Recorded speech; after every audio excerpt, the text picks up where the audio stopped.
Surprise interculturelle. Intercultural surprises. Surpresas interculturales. Intersanskritic Ascharya. Surprise interculturelle. Sorpresas interculturales. Bonjour et bienvenue dans Surprise interculturelle. Aujourd'hui, je vous propose un extrait de mon échange avec Solène Louvet, bénévole de l'ONG Pour un sourire d'enfant au Cambodge. Nous avons parlé d'éducation, de la culture cambodgienne, de ses rencontres inspirantes et, évidemment, de ses surprises interculturelles, notamment celle-ci que je trouve passionnante. Je vous laisse découvrir cette interview que j'ai adoré mener. Et tu as eu d'autres surprises comme ça, interculturelles sur place, des trucs où tu t'es dit « ouais ». Tu m'avais posé pour préparer, tu m'avais dit préparer une ou deux surprises et j'en ai une qui est, enfin c'est quand même celle qui m'a le plus marquée. C'est le rapport à la mort.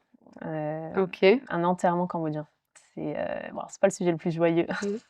Non, mais c'est hyper intéressant et on en a parlé dans une autre interview sur l'Inde. Ouais. Et en fait, c'est un moment qui m'avait énormément touchée. C'était peut-être 1 an après que je sois arrivée, donc j'avais quand même bien fait mon trou, etc. Et en fait, à l'arrivée, moi, à PSE, quand j'ai pris mes fonctions d'assistante de la KENA, du coup, et j'avais un professeur qui s'appelait Sok Mien, qui était le directeur adjoint de l'équipe sociale. Et l'équipe sociale, c'est un peu le bébé encore de la KENA, parce que c'est donc ces équipes. Et en fait, dès que tu veux te faire rebooster, comprendre pourquoi tu fais ce que tu fais, tu vas dans l'équipe sociale, ils te rappellent un peu toutes les galères des familles qu'ils voient au quotidien. Et tu dis, OK, donc ça, c'était un peu mon paradis. J'avais beaucoup. C'est pour ça que je suis là. Ouais, vraiment, OK. Et le directeur adjoint de l'époque s'appelait Sok Mien, c'était un ancien professeur de français, donc il était super content de pouvoir m'expliquer en français, de me parler de plein de choses sur la culture cambodgienne, etc. Et Sok Mien est décédé brutalement d'une crise cardiaque. C'est là où tu te dis déjà que du jour au lendemain, la vie là-bas, ça bascule très vite.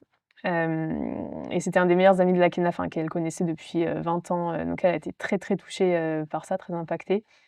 En plus, c'était au retour du Nouvel An Khmer, il me semble. Donc, on sortait d'une période hyper festive. J'arrive, contente de la retrouver. Elle me dit, Sophie est mort. Je dis, ah, OK. Donc, déjà, le choc de perdre. Puis même, moi, ça faisait 6 mois que je le connaissais, mais ça m'a quand même vachement touchée. C'est fou, quoi. Ouais, c'est ça, avec 40 ans, 2 enfants. Waouh, du jour au lendemain. Donc, elle m'a invitée, du coup, à la pagode. Et déjà, c'était impressionnant parce que ils avaient le corps complètement découvert de Sok Mien. Ils l'ont laissé sans drap, tu vois, c'était vraiment, on rend un dernier hommage à Sok Mien. Ça, c'était le jour même, le jour J. Le jour de la cérémonie, donc le lendemain de son décès, ouais. Les gens pouvaient venir parce après, il a été crématorié. Ils lui ont fait une crémation. Ouais, c'est ça. Ouais.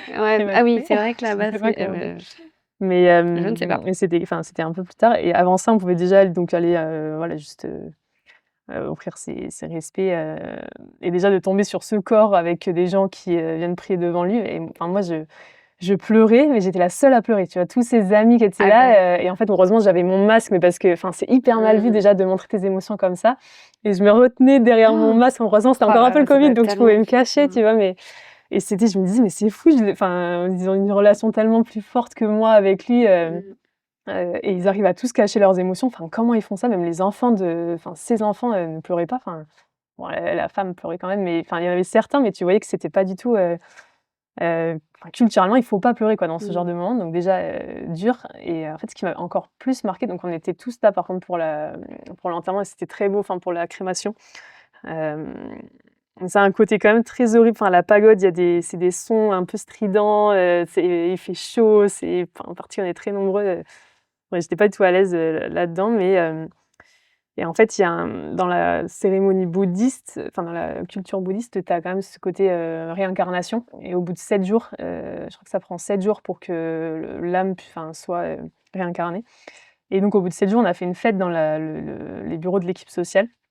On a commencé par une sorte de cérémonie pour purifier les lieux parce qu'il était parti tellement brutalement que son esprit était peut-être encore là. Il y avait pas mal de... Donc on s'est tous retrouvés, ils m'avaient invité à venir avec eux. Et juste après, en fait, ils disent maintenant on va manger. Il était, 16h ou 15h, je sortais de manger un peu avant.